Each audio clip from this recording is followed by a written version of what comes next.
That's it, thank you. Otis is a character. All right, I'm here today with my buddy Kendall. Kendall Holland. I've known him since Pikeville Open Pacing back in a few years ago. All right, first time I met him then, and glad to have him with me today. And one thing I found about him, he's been consistent. I've always enjoyed him, and probably as a respectful young man. I can call you a young man. Yeah. That I admit, you've always been extremely respectful, extremely courteous, and that means a lot, doesn't it? Yeah, and I mean, you know, me being my age, and Right. I've been doing this, and I've been around everybody's. I mean, doing it my whole life. Right, So therefore, Mom always said, if you want people to like you, said respect everybody, and that's what you. I mean, exactly. I like everybody. Yes, sir. I have no problem with nobody. How long you been fooling with these horses, Kendall? I started riding when I was probably 5, 6 years old. Right. But I hated it. Right. Okay. And then all of a sudden, when I was about 14, 15, started on pacing horses. Yeah. And I started loving it. Right. So that's good. From then on, I can ride every type of horse you can ride, I can ride. First time Morgan rode a pacing horse, we bought an old horse, Big John was his name. And we showed him, you know, in country pleasure, open pacing, amateur, and we showed him in everything, you know, showed him 5, 6 times every show. And first time we got him, we didn't know nothing about pacing horses at all, or didn't know nothing about standardbreds. We didn't know what a broke coffin bone was. Yeah. Okay. But anyway, he was healed up, and we bought him off of Gordy Klein, and Morgan got on him and rode him in the field up through there, and that sucker took off. He was flying. She got off that horse, started crying. I had to lead him all the way back to the barn. I thought I'd never get back. She said, I ain't never getting on nothing like that again. And but she did. But I think about the time that you've done it. So what kind of horses really, when you started out, did you start fooling with? Well, Mom always had padded racking horses. So I started out riding them, just pleasure horses, and then moved on to the speed horses, and padded horses, and I just kind of go back and forth. Right. Well, answer me this. All the vocations out there that there are, truck driving, president, vice president, all kinds of the vocations that are easy to get into, why would a man choose training horses? Well, it's not really a job, it's a passion. Okay. And I mean, that's just something that if you're going to train, you got to have the passion, the love for horses. And if you don't, you can't train them. And so I've driven a truck. I worked for the state for 15 years, and I left the state and just went to training horses. Right. So. That's good, you know, because it's a tough. I mean, I say it's a tough job. I mean, it's got to be, because it has its ups and downs. And I think one of the things, and we've shared this before, you got to not let all your emotions hinge on that time you in the ring. Yeah. Because there's a lot more time outside the ring. Outside the ring, you know, before I go, as I'm going up, that's when I get nervous. But as soon as I hit the saddle, my nerves go, and I just. Yeah. I was watching your show the other night, and on a good horse, but there was an issue. You was having an issue, a little gray horse. You was having a little issue, and you pulled it back together. Okay, I mean, you pulled it back together. Not a lot of people could do that. Now, you know, a lot of people, it would have been all the pieces, everything, the heck in a handbasket. But see, the difference that you pulled it, you made the best out of that bad situation. And pulled that horse back in, and that was good. Yeah.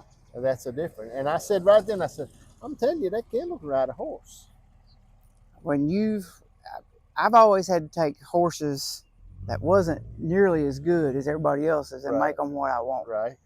So I've had to ride everybody else's junk. And well, that's where a lot of great ones come from.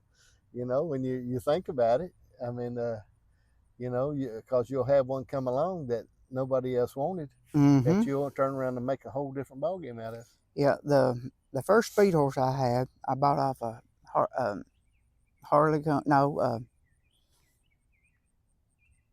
I bought it off a Harold Con. Okay. And that was when Marlowe had the Ashby Association. Right, I remember, yeah. And we gave $710 for him and another horse. Yeah. And I rode him all summer. Uh-huh. And we took him to the Ashby World Championship. Yeah. And I won the open pacing the first time in 2001. Yeah. So I was 17.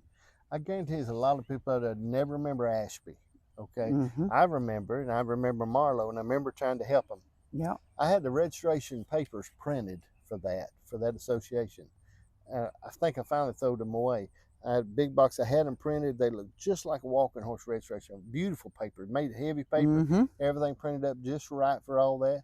And it really could have been something. Yeah. It really could have been something in this day. And a lot of people have never experienced horse shows like we did when we talk about Pikeville and Bradshaw Mountain or Hurley or places where, where it'd be getting daylight and you'll have 6 workouts, be 65 head in a class, and they'd never experienced that. No. It's a whole different world. It's a different world. It really is. And intermission lasts an hour and a half. Yeah. They're selling hot dogs. And a lot of people seem like they never rode the horse till intermission. And then they rode it all night long after that. It was good. Yeah. Well, I think about that. I think about the times that, you growing up and when I met you originally, and I met you in a lot of those shows. What are some shows over in that area that you remember? Shoot, I've been to Bradshaw. I've been to Poplar Gap. Right. I've been to Gordy Klein when Gordy Klein he used to have his. a great horse show. The old Beefhider Ring. I don't. Down there where Jason Tackett lives. Okay. I've been down there. Right. I've been to Tazewell, Right. Yeah. Gordy used to have a great horse show. Yeah. He worked that thing. Been to Bland. Right. Mm-hmm. I've been all. Hurley. I've been to Hurley. Yeah, and Marlowe put on a great horse show. He did. Marlowe, he done. Did. And they have to go down to Marlowe's place after the horse show. Everybody had to go. Yeah, down to Marlowe's place. But he could sing. Hey, you think about people we've known that we knew back in those times, like that. You really, you couldn't help but like Marlowe. No, really. He helped everybody. You couldn't help but like that fella. There's him and Wendy both. You couldn't help but like him. And that's like Fleetwood Johnson. I've known Fleetwood all my life because my uncle Charles and my grandpa Hughes, they all traded in standardbreds, and and he. My Uncle Charles got the old horse Nicholas off of Fleetwood. Fleetwood. Yeah. Ain't that neat? Well, that's cool, man. You think about a lot of those things. A lot of stuff people don't remember, and it's all right because everybody's got new memories and new stuff coming on. Mm-hmm. They really do. But it's funny when they cross over. Yeah. You meet somebody that cross over. Well, so we think about that. We think about horses that you've had in the past and things that you've done. All right, tell me this. When you think about horse shows in general, and like I said, you've been years in horse shows. How old are you? I'm 42. Yeah, see. So when you think about over the years, what have you seen change in horse shows over the years that stands out to you? The caliber of speed horses has really, it's just kind of grown. Right. Used to be there's all kind of flat-footed and didn't want to. Right. But then there was that one horse that would stand out every year. Yeah. But the speed horses have really starting to impress me. Yeah. And the padded horses, they're all. But tell me this, watch this. Don't you think the competition, when we get into padded horses, and I know when you come to the walking celebration, you got a group of horses, there can be 5 horses that can win that class. And it can be any of them. Yeah. Because, everybody, just like Lance said earlier in that meeting, everybody has kind of upped their game because of what we've had to do to get there. I talked to a gentleman a few moments ago when we was talking that has won 3 World Grand Championships, at least 3 that I can think of. And I told him, I said, your horse is still great, but the other horses are getting better, and it's making that competition get tougher and tougher because other horses are coming up to that point. Yep. And I think that's happening all around us. It really is. In every breed, breed's doing it. Right. One thing when we think about this, I want you to think about this for a moment. One thing that really, and I think I'm pretty even-tempered. Everybody that probably is a rascal thinks they're even-tempered, but a lot of times people just want to complain.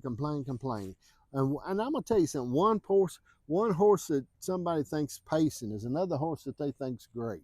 Yeah. Another horse they think's too square and step pacing is another horse that and sometimes it golly, I'm thinking that you know, and what you got when you got a group of horses, you got to sort of pick it and work through it.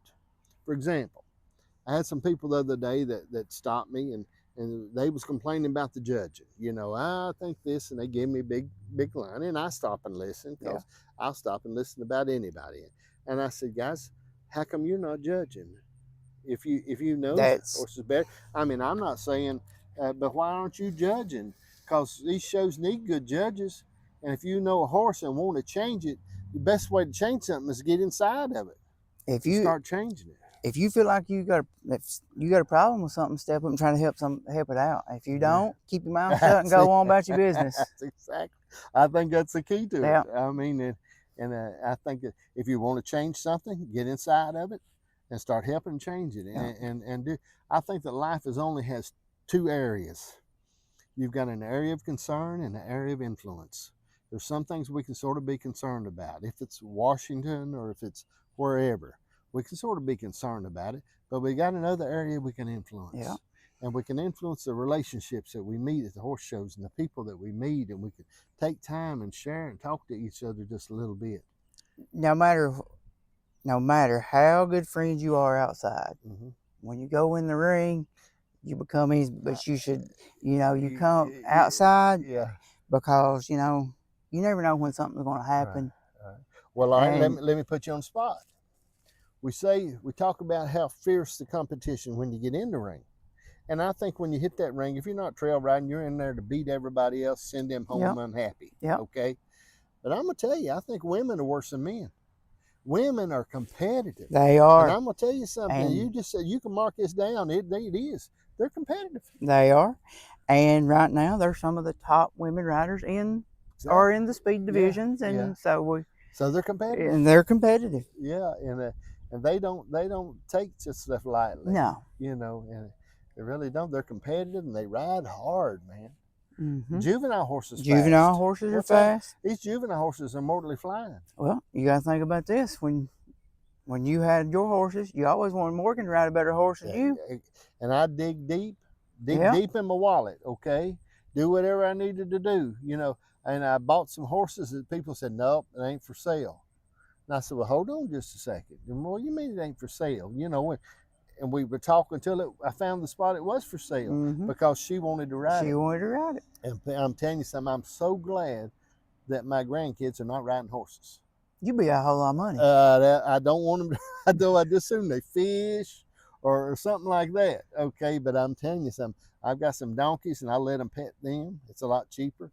And only 5 minutes at a time. That way they don't get to liking it too good and you just go on. Go on about their business, But I admire you. Let me ask you this. All right, and let me put you on the spot in this arena. Have you ever seen someone, and I discuss this a lot with several people, and I discussed it with Blaze Picard last night, and Dwayne, I talk about it with everybody. You ever seen somebody that just sort of bothered you, and you didn't know why? They just sort of seemed like you thought, why is that person so hateful? And you never said a word to them. But then you see somebody else and you just like them and you don't know why. And I've narrowed it down to one thing in my mind. It's the difference between people smiling. Yeah. Okay? If somebody sort of smiles along, I mean, if you go to buy a car from a salesman, what's he doing? He comes out that sucker grinning at you. Yeah, and you don't want to go buy a car from somebody that's sitting in a chair and not want to say a word. Yeah. Smiling. Yeah. If people smile just a little more, the whole world would be a whole lot better place. I think there's a song about that. But I mean, if people smile a little bit and take their time and smile. I had a good buddy of mine that was a great fella, but his mouth was sort of made down a little bit and he looked like he's frowning a lot. Yeah. But when you talk to him, he's just as nice a guy as you ever met. But I think people will smile a little bit more. And relationships, let's think about this.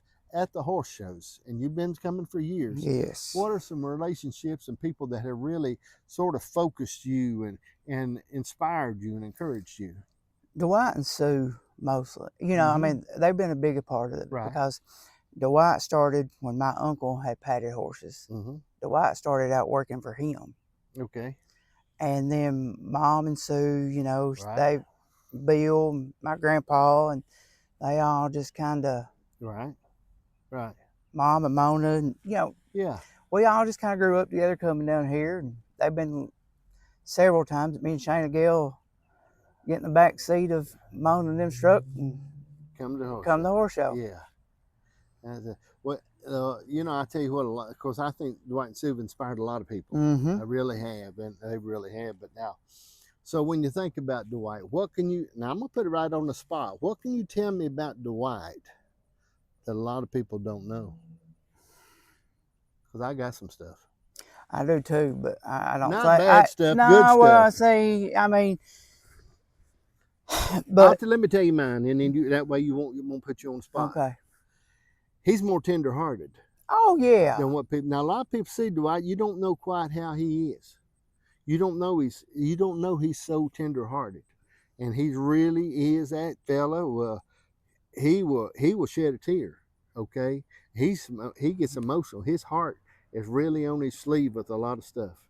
That's just, yeah. I'm just telling you something. A lot of people don't know that, because I think we can expose Dwight. He ain't here to defend himself. Yeah, so, but then he won't get mad. No. I mean, he'll laugh about it. He'll laugh about it, and that's about. But now when we, like my family, we've all been close with them, and when something goes on, they're the first to call. Yeah, first of that. And you know, Mitch, he worked for Dwight, so. And then Cecile, which is my first cousin, she married Mitch, so we just all kind of been. Well, good. Yeah, we've all just kind of been around each other. Yeah, I think it's good. I think the horse shows us so much more about relationships than people let on, and it becomes a big part of your identity. Yeah. Okay, fooling with horses is different than a whole lot of stuff out there. But well, let me tell you, let me share this with you, and you give me your thoughts on this. Now, you know, I fool with some race cars, and I'm privileged to help some people, and I watch and learned a lot over the past year on race cars. And we deal in a tenth of a second. I watch them deal with this, and man, it's just tremendous, the technology behind it. But horses, you can't deal with like you do that. They're not a scientific machine. No. Okay, so I mean, how when you're dealing with these horses and the variety of all these different kinds of horses that you're dealing with in the same barn? I don't know how to explain it, because I mean, it's just something that I can just pick up on. You know, when I started where I'm at now, some of them, the horses, they wouldn't even let you touch them. They were just all right. And then, like a nervous horse, I can calm down. A nervy horse, right. And one's laid back, easy going, I can get a little bit more out of them, because you got to evaluate your feelings, horses, right, and how you want to. That's interesting. I agree with you. You got to, and the horse feels you, doesn't it? And if you get nervous, a horse feels that you get nervous. Yeah. Well, how do you calm down a rider that's nervous? I don't know. I know that I can't, without drugs and alcohol. I don't know. How do you get I don't know. I can't. You can tell them calm down, but it don't. But it don't do no good. And I think confidence sometimes people. If you don't boost kids, adults that's just now getting started, if you don't tell them that they're doing a good job, they automatically think that something's wrong. Right. But can't. You know, it's just kind of one of those. I think trail riding builds confidence. Trail riding, because going. I think trail riding builds confidence. Yeah. And you just. If you can trail ride a little bit, you can get somebody to trail ride, even if they're going to show horses, you know, $100,000 horses. If they can trail ride a little bit and get their confidence, it makes a big difference. But I guess, and a lot of people do trail ride that have walking horses and standard races have done a lot of trail riding. But if you can get young people trail riding, I believe it makes a difference for all of us. It really helps. Yeah. You know, it's like, you know, I used to trail ride some, and we'd trail ride, and then you could ride a four-wheeler on that same trail, and you don't see nothing on that four-wheeler. All you hear is the roar of that motor. Yeah. And you're going through the mud hole and stuff. But when you're trail riding, you hear the birds. Peace and quiet. Yeah, you'll hear everything. Yeah. This is. It's just a calming. Stuff like that. It's neat. All right. So we dealt with that. We talked about some past. We talked about some things like this. Now you're not married, or you are? No, All right. Are you looking? You got maybe a woman out there for somebody watching? I'm dating somebody right now. Well, that's good. So Okay, so you're not. So we can say you're not looking at. yeah. Keep you in good shape. I understand that. Well, what do you think is what makes you what as far as being so you're a boyfriend? Yeah. Okay, we got to class you somewhere, put you in the Yeah. class. Okay, you're a boyfriend. So I mean, how could you be a better boyfriend than what you are? Oh Lord. Let's deal with it. Well, now she says I need to talk more. Okay.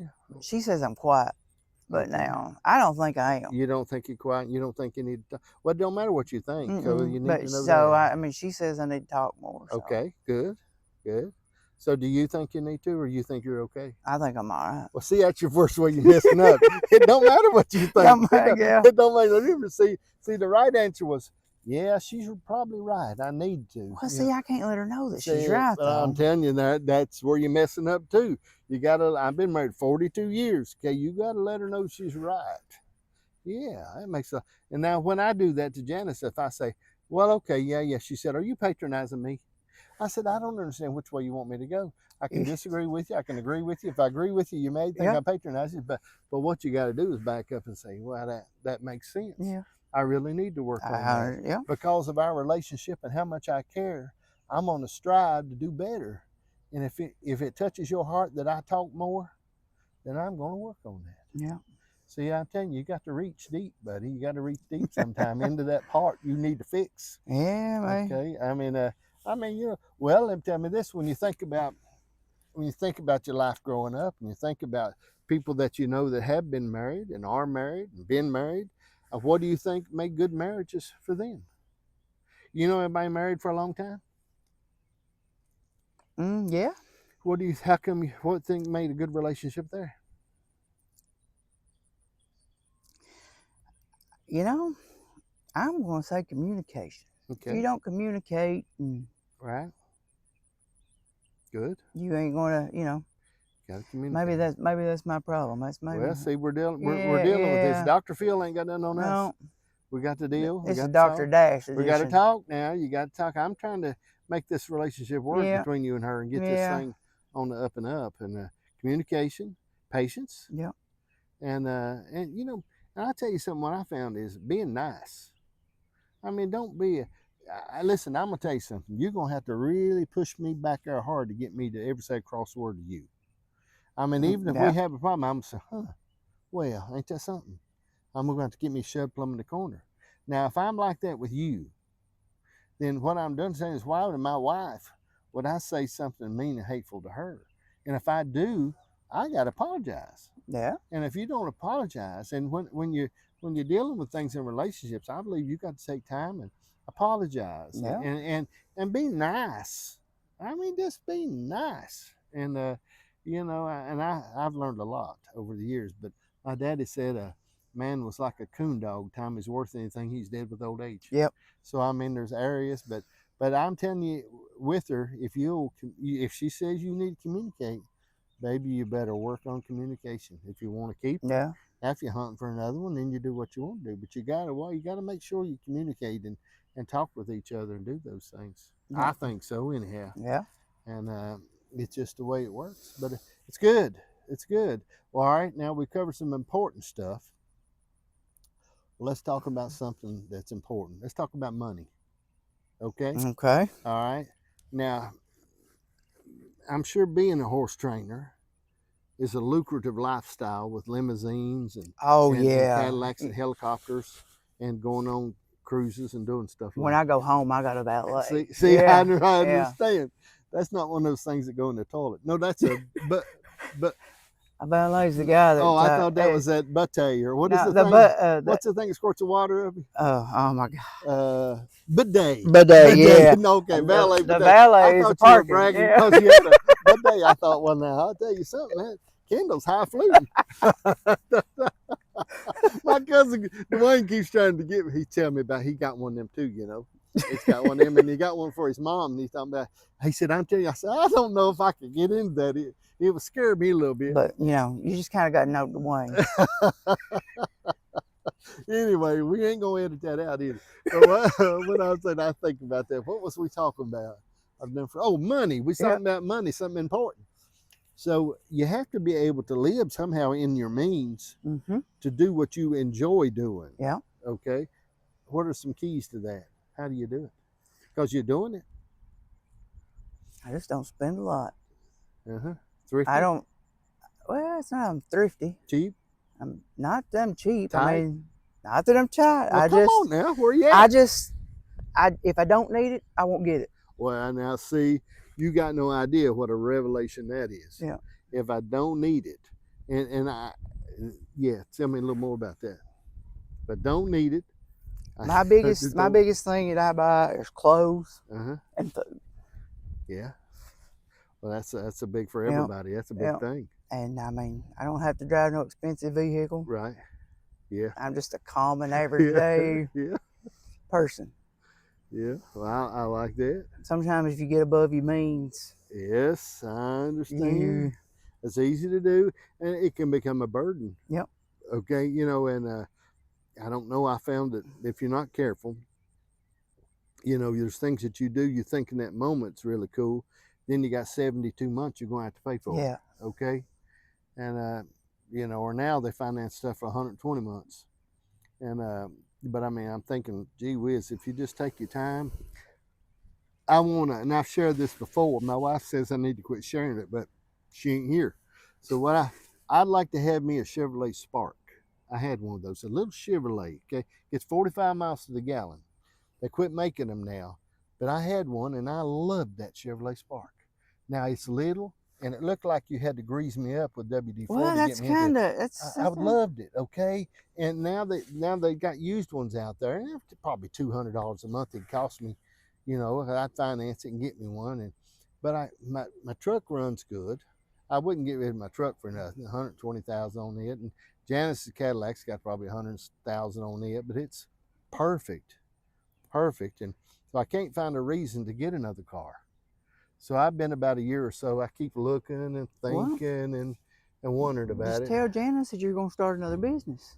Oh no. Yeah, just tell her you're going to start a business and just tell her you're going to be a professional. Yeah, I've just now got to where I've quit starting new businesses, and then it's hard to. I was a serial entrepreneur. That's what my son told me, and he finally told me one time. He said, "You need to quit that." And I really did start lightening up just a little bit. I've got to where it's like getting off of cocaine. I never had no problem with drugs, but I like to start businesses. I enjoy that. But money, you got to have a little money, okay? And but a few years ago, I started drawing my Social Security, and I said, I don't know how a person can live off more money than that.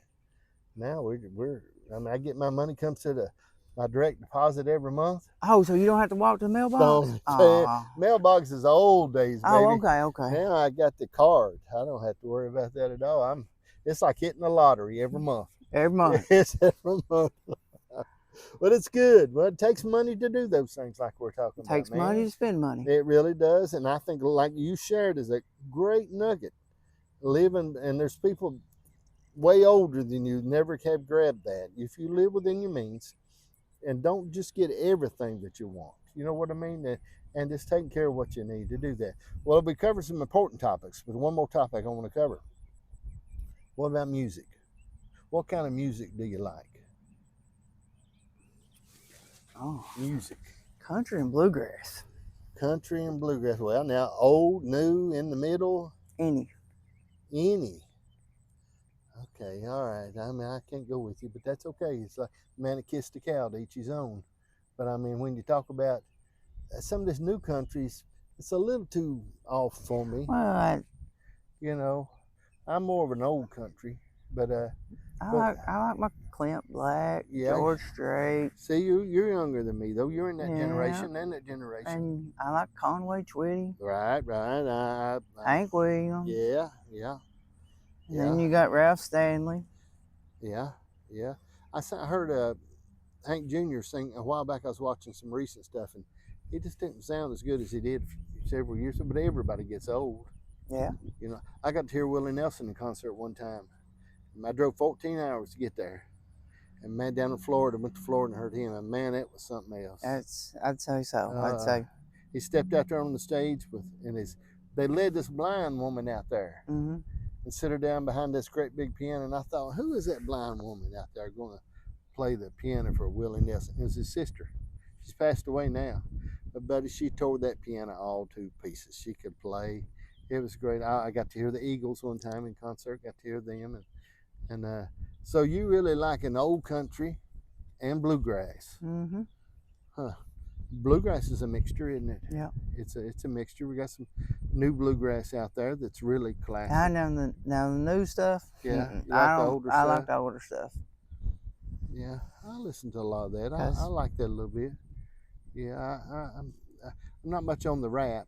No, I can't. Can't No, handle you it? can't. I've had a few people that do it. Jason Hughes sort of liked to rap, and some of the people like to rap, but I just can't quite go for it. I can't. I want can't to follow- understand. I can't follow the words. Yeah, I want to understand what I'm hearing. They go too fast for me. I'm trying to catch up because my ears, it takes a while to get in there, and I'm listening to them. And I used to think that a lot of them were making the words up as they go, but a lot of them are really not because people rap along with them. Yeah. And I'm thinking, how did they do that? So you're liking the country, new and old, bluegrass old, not Mhm. new. Not new. Around the barn, do you keep the radio or do you play Pandora or I do Pandora Pandora? and just kind of. Pick yourself like that Just- as you go along. Yeah. That's the lazy man's radio. I like that. I do that too. Same thing. I do the Sirius radio, and my wife she likes in Pandora, but I don't know. I go over to the '70s part of the Sirius radio and listen to '70s music a lot. Yeah. Do you dance much? No. You need to dance once a day, by yourself. Turn your little music on. I'm telling you to make you young. It'll help you when nobody's around. I mean, John, I'm telling you, do it. Don't if you'll do it, Kendall, you'll add years on your life. One little dance, but it just sort of bug you down. Oh, okay. Get your little all right, boogie all right. down through Yeah, there, just get kind of get you look. Little- Maybe in the morning do a little. In the morning. Kind of get it you I the can't do it bones. in the evening, all right, but in the morning. And then what I do is, you remember that movie where the Tom Cruise slid down the hallway? I don't know if you Oh remember. my God. All right. What I yeah. do sometimes, I pull my doors up on the side because I wear the long doors. And I pull them up and I slide down the hallway, just give it a little slide. Makes my wife smile. She'll just smile. You know, when she sees this and hears this, Yeah. that she's going to tell you. I'm telling you, she loves it. Yeah. And it she makes her gonna- happy. I think her. She might be laughing at me, but either way, She's like, it's watch that good. nut. I'm telling you, if you'll dance a little, and I tell you what, I haven't got this down to an art yet. Since you got a girlfriend, okay, if you think about this, and I was sharing with somebody the other day, I believe if couples would dance one slow dance together every day, one slow dance, put on a song, get the slow dance going on every day, at night, maybe something like that. I'm telling you, it'll make relationships, it'll really bring things together. It probably could, but I got 2 left feet. But I'm telling you, it won't matter. I got 2 left feet. See, but what that does is make you look humble. You get Oh, in there, okay, all it's right. just, oh, baby, don't worry about it. Yeah. Oh, but see, I've shared some things with you that you can't get other places. This is important stuff. 42 years I've been married. Today. Today, 42 years. And I'm spending it here talking to you. Well, Ain't that something? Well, she's home clean. She's at the camper, cleaning up the camper too, getting ducks ready for tonight. So, I mean, you know, we'll... and probably over there smelling your chili. yeah. Probably starving to death. Oh 'cause- man, I've got chili cooking. I am a world champion competitive chili cooker. Okay, in my own mind. Okay, and I have had chili. My chili has never lost a competition. Okay. I've never actually entered it, but I've never lost a competition. And I've had What? people threaten me about the chili. What we're sharing, we're doing a chili competition today, chili cook-off. And I have been working since 5 o'clock this morning on my chili, getting it ready, cutting my stuff precisely, putting all my secret ingredients that nobody knows about, getting this chili precisely ready. And it's just, you know, I shared with a friend of mine that's in it, Susan Hankins, she's doing chili. Yeah. But she's asleep this morning. I think she made her chili and froze it yesterday. But I mean, which is just embarrassing. But I'd be ashamed. I sent her a message early this morning. I said, you know, I'm working on my chili, getting everything ready. And I said, probably after this competition, I said, I don't know if we'll ever be friends again. I said, but at least we've had our memories when we were friends. I don't like call my chili the Dream Crusher. The Dream Crusher. Dream Crusher. That'd be a good name for a horse. Yeah. The Dream Crusher. I like that. I like it. I think, Ken, I've enjoyed talking to you. I really Thank have. you. You've been around for a while, buddy. I mean, you have been around and you've had some great horses and rode some great rides. You've been blessed. Yep. You really have, and you know you're at the top end of this thing, and you're really doing good. Thank you. It's a lot too, and I'm telling you something. And people see people, but you're a better rider than a lot of people even think you are. You got it. There's a natural gift in them hands. Yeah, I appreciate that. Okay, there's a natural, and we talked about this a lot, and Sue and I were talking about people in their hands. I mean, there's a gift there that you can feel that horse before he's going to come out. And a lot of people might pull him one back in gear, but if you can get him before that, that's a natural gift, ain't it? It's cool. And like you said, a lot of stuff you can't explain. Yeah, I've tried. Yeah. Because, that's like one of my amateur riders. He said, "How do I do it?" I said, "It's just something that you got." He's been riding for a year. Right. And, it's just something, it's time consuming. Takes time to do it. But well, brother, I appreciate you. Thank you. It's a blessing. Good to have Kendall with me today. We appreciate you watching. Now listen, also to any social media you want to look at, Twitter, X, Truth Social, Instagram, all of them, you can always find Just From the Shed. We're probably up well over 150,000 views on TikTok so far. I forgot to say about that, man. It's crazy. I get all my health information from TikTok off of there. Makes my doctor mad. Yeah. I was going to get, you got any crowns? Have you ever had that done? Yeah, I had a horse fall and bust that mark. Dang. Yeah. That is it. I was going to get that, and I got to watch some people get them on TikTok, and it scared me. Where they grind your teeth off. I done talked to Shayna about that. It scares me just a little bit. I had to. She might give you, she might give you a discount. She told me about the whitener. They got some special whitener that she's got Sue turned on to now. She said you could try this for a while first, and I'm 65. Ain't no sense in making a lot of changes. Ain't like I'm going in for no modeling contract. But you can't tell nowadays. They might be needing somebody 270 pounds to do some kind of modeling. We may have something going on here. Just From the Shed is what you've been watching. We appreciate you. Catch you later. Bye-bye. It's a good day, ain't it? Yeah. I feel good. I'm feeling